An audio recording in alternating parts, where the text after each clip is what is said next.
Thank you for joining us on the Northwoods Family Channel. Today we are starting our 5th day of overland camping out of our Polaris General in the Black Hills National Forest. Now, over the last 4 days, we've ridden over 350 miles through the Black Hills, exploring some incredible off-road trails, camping along the way, and really just testing to see how far we can go. We've never done something like this before, but the kids are having a good time, we're enjoying ourselves, and everything has been going really smoothly. Until today. After camping on a remote hillside with an absolutely stunning view of Wyoming, Day 5 throws us some curveballs that will force us to change our plans and figure out if we can continue to push on. Now, if you've enjoyed our adventures, go down below, hit that subscribe button, give this video a like, and let us know in the comments. We really appreciate it. Stick around because we've got more family UTV overlanding fun just ahead.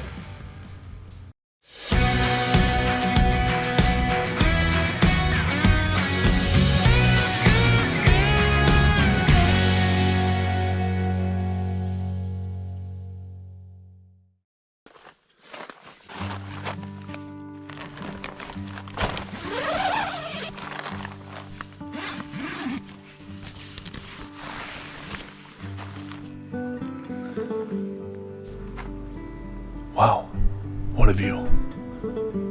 We had elk bugling this morning off in that direction when I was laying in bed.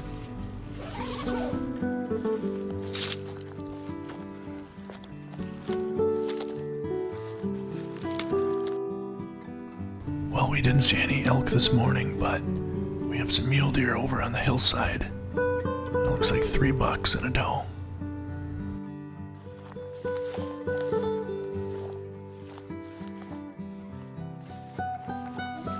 There's something about fried toast when you're camping. Like you said, simple foods taste really good. It all looks so good in like the sunlight coming up here. Mm-hmm. The extreme lighting is so pretty. Yeah. Wyoming, South Dakota. South Dakota, Wyoming. South Dakota, Wyoming. South Dakota, Wyoming. It's fun. Wyoming, South Dakota. Wyoming, South Dakota. Do you have any idea how many miles we got on our last tank? When did we fill up? Did we fill up last night? And then we rode about 5 miles back to camp. And whatever we did yesterday, which I think was well over 100, 130, so I don't know, maybe about 150, and we're still not quite there yet. Still had about 10% left. That was a lot of up and down and rock crawling. And... Yep. All gear. So do you think we'll be back almost to a full tank then at the end of all this? Yeah. I bet we've got at least a gallon left, and we're adding 6 more gallons. I bet it'll tell us that our fuel's over 90%, even though I know we can put 10 full gallons in it. Yeah, if we didn't have these tanks right now, I'd be very nervous where we're at. Mm-hmm. With a little bit of gas we had left. Hey, why has a black thing on it? I'm almost here, Dan. Almost there. Man, how dry it is out here though in the sun. You sure get thirsty quick. Mm-hmm. I'm just always I thirsty. think that's why these flies are coming around now that the sun is out. Dad, They're looking for water too. we're gonna stay here and fill up this big drum. We're almost done filling up. Next city we stop and we'll top it off and we'll fill up our gas tanks again. Oh. We would like to get to, I'm gonna go south. I think we talked about just going down on the jewel ride, right? Yeah, that sounds good. So why don't we could come up, ride that ride, and then come over. Yeah, we might as well, since we're halfway, might as well do the southern part. Here's Bulls Canyon right here, that's where we are. So it looks like you can take this, you could almost jump on here. That'd be fast. Yeah, jump on 16. Yeah, at least you could get on that Jasper ride, come over that way. Why don't we do that, and then come down to Hot Springs. That'd be faster than going up through this way. Either way. I guess the question is, do we want to go to Hot Springs today or we want to go to Custer today? I want to go Hot Springs. Okay. I want to go to the pool. All right.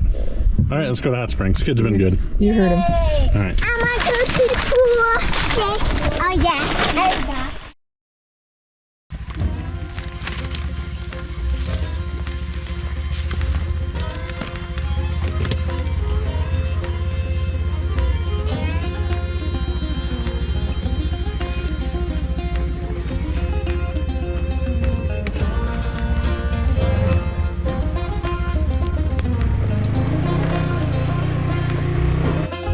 It's hooked in direct, isn't it?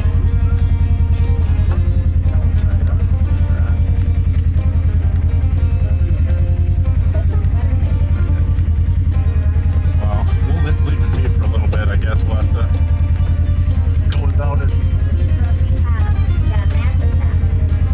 Yeah.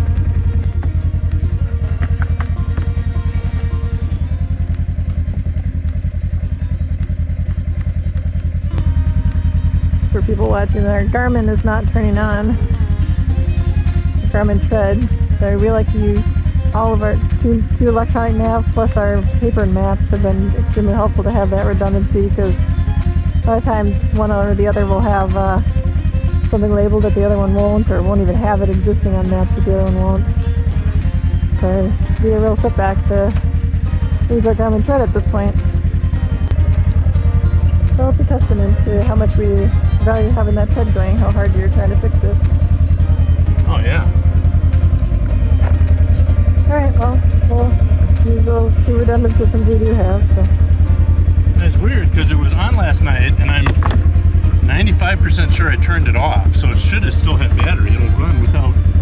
Well, and it very well could just be recharging the battery while we drive then, right? Maybe it, yeah, I mean, maybe it's so dead it didn't even want to turn on, but usually thought that it would, so I don't know. Anyways. Okay, well, maybe it'll pop on at some point. Yeah, we've got other, it is very useful, this is why I want it to work, but we've got other options to navigate, so. Alright. 264 all the way down is gonna run into 117. Okay. And then we want to take 117.1 when 264 kind of dead ends out. Oh, we got a puddle. We got a puddle, Oh Grant. no, Grant! No! Ah! Oh, we got another one. We got another puddle. No, no. Here we go. Okay, we made it. We made it. Oh, it's throwing metal over the place.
Hills, it's more open, so you can see farther, but it's still got, you know, lots of pine trees and stuff like that. It's just beautiful. I think this is really loose behind me here. Is that supposed to be loose? Oh, okay. Yeah, we'll tighten that up here. The buckle just whacked me in the helmet and I was like, what's that? Yeah, that's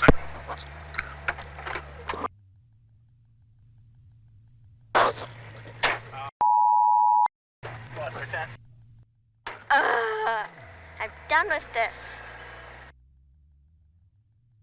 Great. Gotta loop it Just through the handle. great. Just great.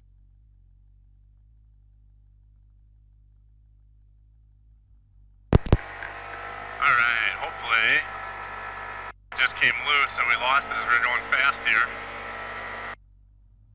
I don't think it was very far back. I think I would have noticed it not being there last time we got out. We'll find out. Yep.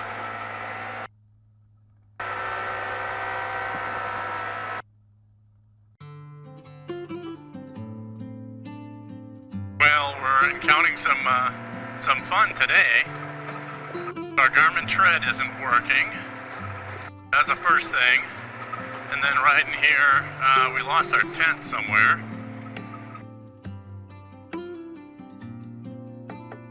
And engine's running a little hot because the radiator's got a lot of mud on it. We got the heat on and it's fine now, but a little bit of a challenge today.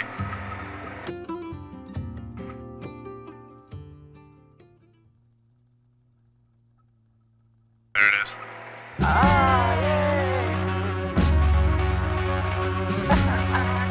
It's like we create these scavenger hunts for ourselves. Yes. It's like we don't, like, this isn't difficult enough already, you know? At least we found it.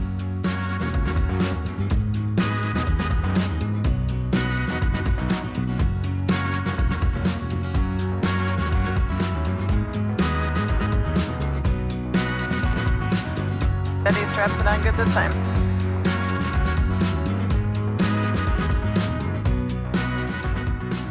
Alright, we're back on the road again. Well, we'll get to see this canyon again. Yeah, It was actually pretty going the other way too. it was very pretty. The red rocks are gorgeous. Alright, our engine temperature is running better again. Now we're down to 196. And I have the heater shut off. Cool. But, you know, if we go through, whether Pringle or Hot Springs, we should hopefully find if they got one of those car washes with a pressure wash. Yeah. Just hose off the radiator a little bit. Yep. I was thinking the same thing. Yeah, maybe we'll just skip Hot Springs and just go straight to the pressure wash and just pressure wash the kids off. There we go. Alright, we're back. That old sheds they have. Yeah. Back to where we were after our little recovery mission. That's a cool ranch. It's pretty.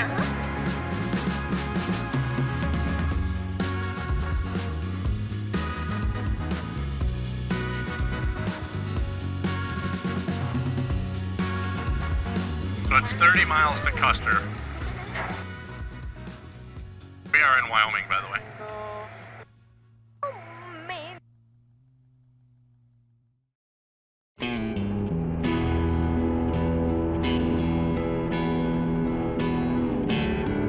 Hey, welcome to South Dakota.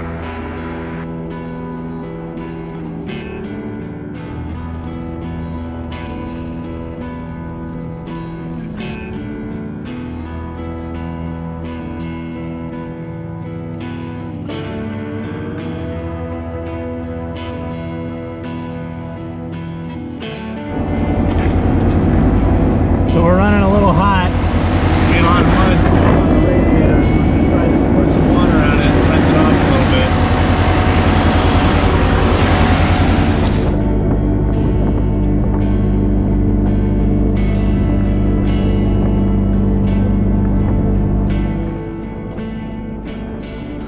Well, our original plan was to head straight down to Hot Springs, but with the machine overheating like this, we have decided to divert straight to Custer so we can get to a car wash and wash off the radiator. Unfortunately, from the state line, basically from Newcastle all the way to Custer, there's just absolutely nothing. No towns, no gas stations, there's nothing out here, so it's kind of a long run on the highway, which is much fun, but we're gonna have to make it back into Custer.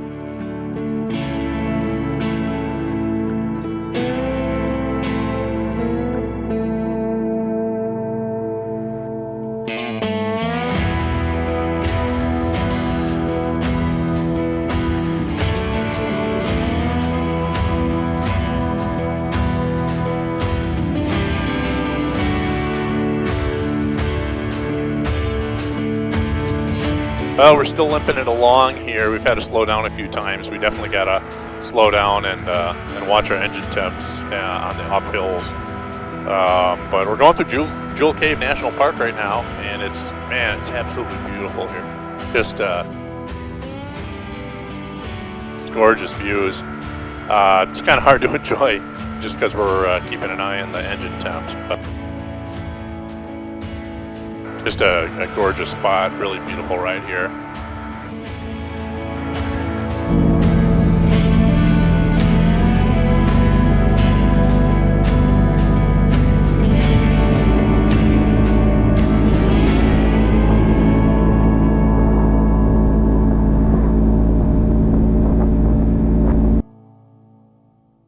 All right, made it to Custer.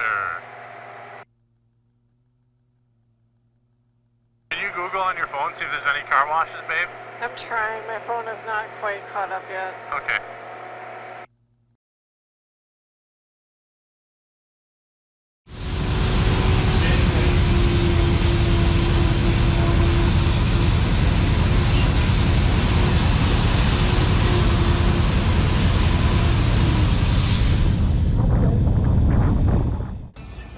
The long trip into Custer took a lot out of us, so we stopped at a place called the Bugling Bull to relax and grab some lunch, refueled, and then picked up some food for the cooler. We headed east towards Stockade Lake, which is just before the entrance to Custer State Park, and that's where we turned south to make the run down to Hot Springs.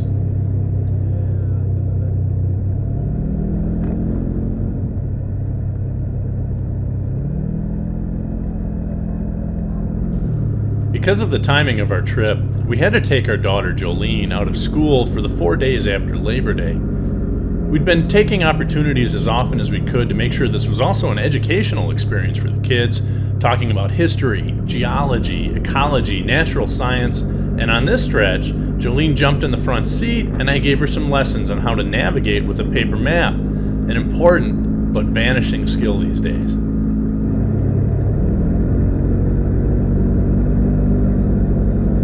On the way, we tried to take as many forest roads as we could, but we were actually starting to run short on time. We wanted to arrive in Hot Springs in time to make it to Evans Plunge, a hot springs mineral water swimming pool and water park that I went to as a kid when my family would visit the Black Hills. So eventually we just jumped on the highway and dropped the hammer to make up some time, stopping briefly as we went through Wind Cave National Park to take a look at some of the buffalo grazing nearby. Wind Cave has one of the few herds of wild bison in the United States, and it's a really great place to see other wildlife too, including elk, deer, and prairie dogs. The cave itself is really interesting, as is Jewel Cave National Monument, which we had passed through earlier in the day. We didn't have time to stop and check out either of the caves on this trip, but we've enjoyed visiting them in the past. Jumping on the highway definitely wound up being the right call because a few miles outside of Hot Springs, we got held up in some road construction, further delaying our arrival. But after waiting it out, we finally made it into Hot Springs, where we all enjoyed the refreshing waters of Evans Plunge.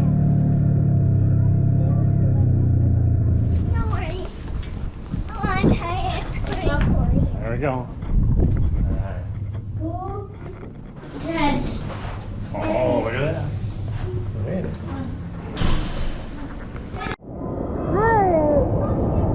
Good job.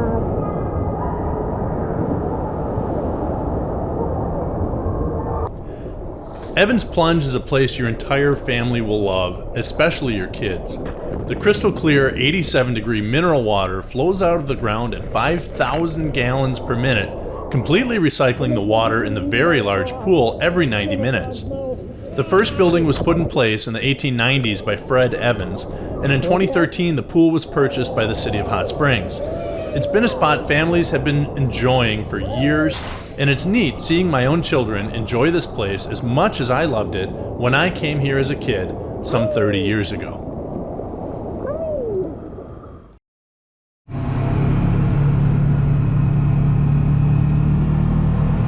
It was getting late when we left Evans Plunge, and we still didn't have a plan where to set up camp, so we grabbed a pizza quick in town and then decided to head a few miles west to Cottonwood Recreation Area to see if we could find a campsite.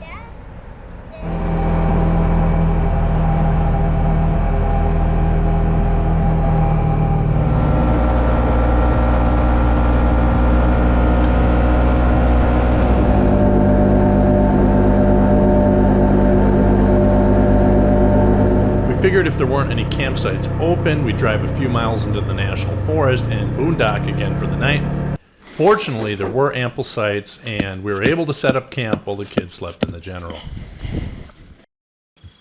Good call. Go above it or below it? Below it, I believe.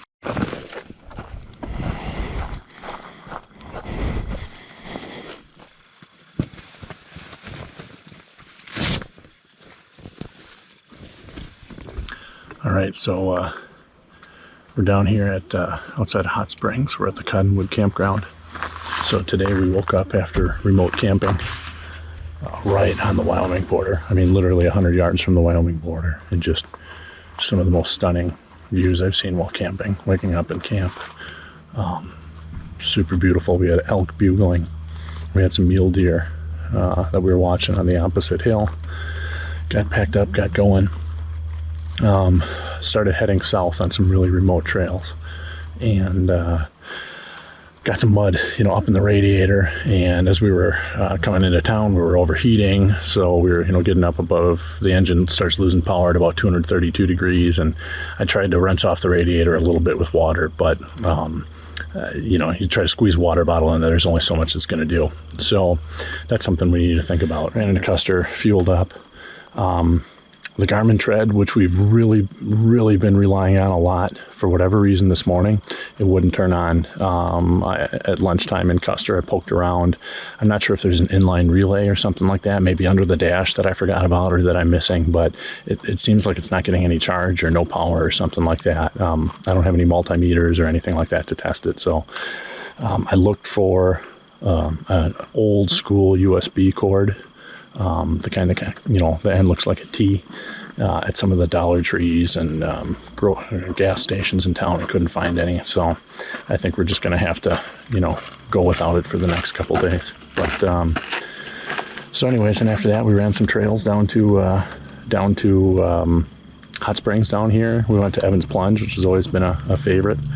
Just a super cool place for the kids to swim, natural hot spring water, and had a really good time.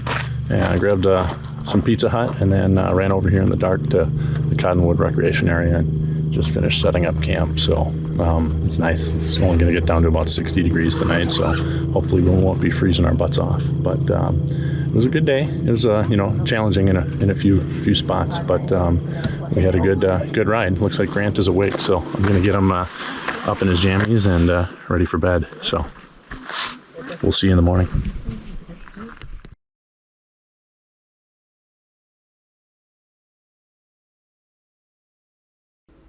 If you are interested in more information about this trip or some of the others we've been on, be sure to check out our website at northwoods.family.